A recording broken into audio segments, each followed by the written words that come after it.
আসসালামু আলাইকুম, welcome to my new another blog video. আজকের ভিডিওতে দেখাবো গাজীপুর চৌরাস্তার অপরূপ সৌন্দর্য দৃশ্যগুলো।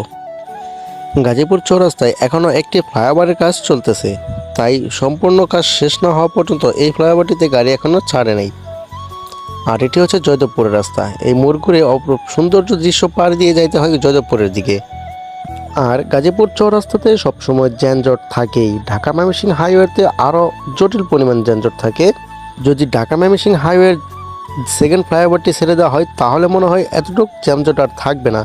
যে পরিমাণ যানজট এখন দেখা যায়, আপনার গাজীপুর চৌরাস্তা পারি হইতে প্রায় 30 মিনিটের মতন সময় লাগে।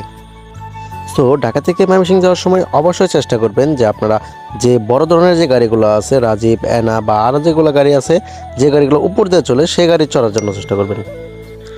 আপনারা যারা গত 2-3 বছর ধরে গাজীপুর চৌরাস্তায় আসেন না, তারা অবশ্যই যদি ফার্স্ট টাইম আসেন গাজীপুর চৌরাস্তাকে চিনতে পারবেন না। আপনারা বলবেন এটা কি চৌরাস্তা না অন্য কোনো কিছু। এতটাই এক্সপেন্সিভ আর সুন্দর ডিজাইন করা হচ্ছে গাজীপুর চৌরাস্তা।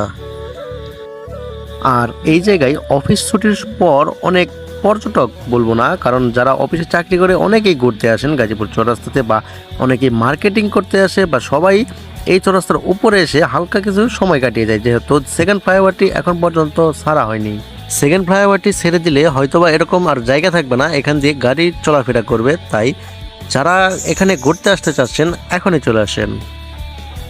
আজকের ভিডিওটি এই পর্যন্ত ছিল। যদি ভিডিওটি ভালো লাগে অবশ্যই লাইক করবেন। ধন্যবাদ।